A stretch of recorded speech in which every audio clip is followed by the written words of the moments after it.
আজকে বৃহস্পতিবার, বরকতময় দিন। এই দিন দোয়া কবুল হওয়ার দিন। আজকের এই দিনে আপনি এই আমলটি করা শুরু করে দিন। ইনশাআল্লাহ আল্লাহ তাআলা আপনার জন্য জাহান্নামকে হারাম করে দিবেন। তাছাড়া রাহমাতুল্লাহি ওয়া বারাকাতুহু। প্রিয় দর্শক শ্রোতা, আল্লাহ পাক রব্বুল আলামিন মানুষকে দুনিয়াতে পাঠানোর পর দুইটা ইচ্ছা শক্তি দিয়েছেন। ইচ্ছা করলেই আপনি ভালো পথে চলতে পারবেন, ইচ্ছা করলেই আপনি খারাপ পথে চলতে পারবেন। প্রিয় দর্শক শ্রোতা, খারাপ পথে চলেন আর ভালো পথে চলেন। যদি ভালো পথে চলেন তাহলে তো আপনার ভাগ্য ভালো, আপনি জান্নাতি। আর যদি খারাপ পথে চলতে চলতে চলতে চলতে সারা জীবন আপনি চুরি করেছেন, গাঞ্জা খেয়েছেন, মদ খেয়েছেন, আপনি জিনা করেছেন, ব্যভিচারী করেছেন, চুগলখড়ি করেছেন, সুদ খেয়েছেন, ঘুষ খেয়েছেন, চোখের জিনা, নাকের গুনাহ, মুখের গুনাহ, কানের গুনাহ, হাতের গুনাহ, পায়ের গুনাহ, এমন কোনো গুনাহ বাদ নেই যে আপনার জীবনে করেন নাই। প্রিয় দর্শক শ্রোতা, এই দোয়াটি যদি আপনি একবার পড়েন, সারা জীবনের গুনাহ আল্লাহ তাআলা মাফ করে দিয়ে জাহান্নাম আপনার জন্য হারাম করে দিবেন। সুবহানাল্লাহ। প্রিয় দর্শক শ্রোতা, আজকে এমন একটি দোয়া আমি আপনাদেরকে শিক্ষা দিব। ওই দোয়াটি যদি মাত্র 7 বার পড়তে পারেন, 7 বার পড়াতে জাহান্নাম আপনার জন্য হারাম, জান্নাত আপনার জন্য ওয়াজিব হয়ে যাবে।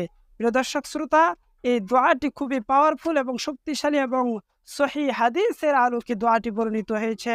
রাসূলুল্লাহ সাল্লাল্লাহু আলাইহি ওয়াসাল্লাম বলেন, যে ব্যক্তি ফজর এবং মাগরিবের নামাজের পর কোনো কথাবার্তা না বলে এই দোয়াটি যদি কেউ 7 বার পড়ে আর সে যদি ওই দিন মৃত্যুবরণ করে, তাহলে আল্লাহ পাক রব্বুল আলামিন তাহার জন্য জাহান্নামের আগুন হারাম করে দিবেন, তার জন্য জান্নাতকে ওয়াজিব করে দিবেন। প্রিয় দর্শক শ্রোতা, দোয়াটি কি বিস্তারিত আলোচনা করব এই ভিডিওতে, আপনারা কোনো রকম স্কিপ না করে শুরু থেকে শেষ পর্যন্ত দেখেন। প্রিয় দর্শক শ্রোতা, শুরুতে আসেন আল্লাহ পাক রব্বুল আলামিনের রাসূল আমাদের উপর কত দয়াবান এবং কত মেহেরবান।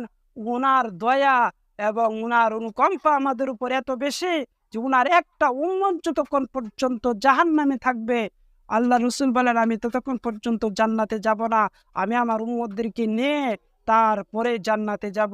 আর এর জন্য আল্লাহ রসুল এমন কিছু কিছু দোয়া আমাদেরকে শিক্ষা দিয়েছেন যে বিশেষ বিশেষ সময়ে যদি ওই দোয়াগুলি আমরা পড়তে পারি, আল্লাহ রসুল বলেন, তোমাদের আগের যুগের উম্মতের বয়স ছিল 50,000 বছর, 500 বছর, 1000 বছর। তারা অনেক বেশি বেশি ইবাদত বন্দেগী করার মাধ্যমে আল্লাহ তাআলা নৈকট্য হাসিল করছে। আর আমার উম্মতের বয়স যেহেতু 50 থেকে 60 বছর, সেহেতু ছোট ছোট দোয়া কালাম আমি শিক্ষা দিতেছি, এগুলো যদি পড়া তাহলে তারা 1000 বছর ইবাদত করে যেই সওয়াব, তোমরা শুধু এই ছোট্ট একটি দোয়া পড়লে সেই সওয়াব। সুবহানাল্লাহ। প্রিয় দর্শক শ্রোতা, আল্লাহ রাসূল সাল্লাল্লাহু আলাইহি ওয়াসাল্লাম আমাদের উম্মতের প্রতি এত দয়াবান ছিলেন, এত মেহেরবান ছিলেন। সেই নবীজি আমাদেরকে দোয়াটি শিক্ষা দিয়েছেন, আমাদেরকে সেই দোয়াটির উপর আমল করা উচিত নয়? অবশ্যই অবশ্যই আমাদের এই দোয়াটি আমল করতে হবে। প্রিয় দর্শক শ্রোতা, দোয়াটি পড়ার আগে সকলেই 3 বার দুরূদ শরীফ পড়ে নেবেন, কারণ দুরূদ শরীফ পড়া এটা কত বড় ফজিলতের সেটা আমি আপনাদেরকে ছোট্ট ভিডিওতে বলে বোঝানো সম্ভব নয়। এরপরও আমি কিঞ্চিত ধারণা দিচ্ছি। আল্লাহ রসুল বলেন, কেউ যদি আমার উপরে একবার দুরূদ শরীফ পড়ে, তাহলে আমি আমার আল্লাহ তাআলা তার উপর 10টি রহমত নাজিল করেন, 10টি গুনাহ আল্লাহ তাআলা তার আমলনামা থেকে মাফ করে দেন এবং 10টি মর্যাদা আল্লাহ তাআলা বুলন্দ করে দেন। সুবহানাল্লাহ। তাহলে আপনি যদি 3 বার দুরূদ শরীফ পড়েন, চিন্তা করে দেখেন, আপনার 30টা রহমত নাজিল হচ্ছে, 30টা গুনাহ মাফ হচ্ছে, 30টা মর্যাদা বুলন্দ হয়ে যাচ্ছে। আপনি যদি প্রতিদিন 100 বার দুরূদ শরীফ পড়েন, কি পরিমাণ নেকি হচ্ছে, কি পরিমাণ গুনাহ মাফ হচ্ছে, কি পরিমাণ মর্যাদা আপনার বুলন্দ হচ্ছে। এর জন্য বেশি বেশি করে দুরূদ শরীফ পড়বেন।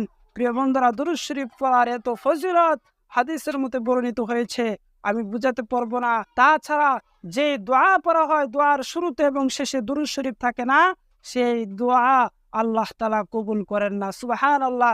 এজন্য যে কোনো দোয়া করবেন, সর্বপ্রথম আমার নবীর উপরে আপনাকে দুরূদ শরীফ পড়তেই হবে। এজন্য দুরূদ শরীফ পড়লে আপনার দোয়া কবুল হবে 100% গ্যারান্টি যুক্ত। সুবহানাল্লাহ। প্রিয় দর্শক শ্রোতা, আর দেরি না করে চলুন আমরা দোয়াটি কি দেখে আসি। দোয়াটি হচ্ছে হাদিসের মধ্যে বর্ণিত হয়েছে।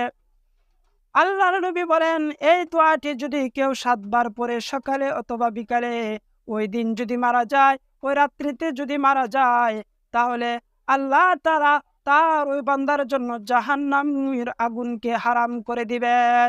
দোয়াটি হচ্ছে আল্লাহুম্মা আজিরনি মিনান নার, আল্লাহুম্মা আজিরনি মিনান নার। এই দোয়াটি একেবারে ছোট্ট দোয়া। ফজরের পরে 7 বার, মাগরিবের পরে 7 বার।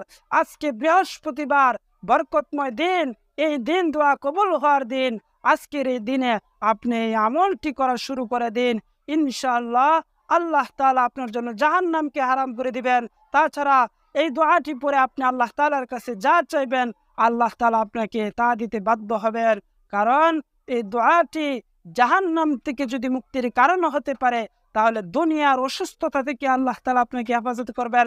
দুনিয়ার যত অভাবী আছেন, অভাবীদেরকে আল্লাহ তাআলা স্বচ্ছতা দান করবেন। দুনিয়াতে আপনি যত মর্যাদাবান হতে চান, আল্লাহ তাআলার কাছে এই দোয়াটি পড়ে মর্যাদাবান হতে পারবেন। প্রিয় দর্শক শ্রোতা, আলোচনা আমি দীর্ঘায়িত করব না। সকলকে বলছি, এই আমলটি আপনারা মনোযোগ দিয়ে আজকে থেকে করা শুরু করেন। ইনশাআল্লাহ আল্লাহ তাআলা আপনাদের গুনাহকে মাফ করবেন, আপনাদের চাওয়া পাওয়া কবুল করবেন। আল্লাহ তাআলা আপনাদের জিন্দেগির আশাগুলি পূরণ করবেন। প্রিয় দর্শক শ্রোতা, আপনাদের সকলকে এই দোয়াটি বেশি বেশি করে পড়ার দাওয়াত দিয়ে শেষ করছি আজকের মতো আলোচনা। ভালো থাকবেন, সুস্থ থাকবেন। আল্লাহ হাফিজ।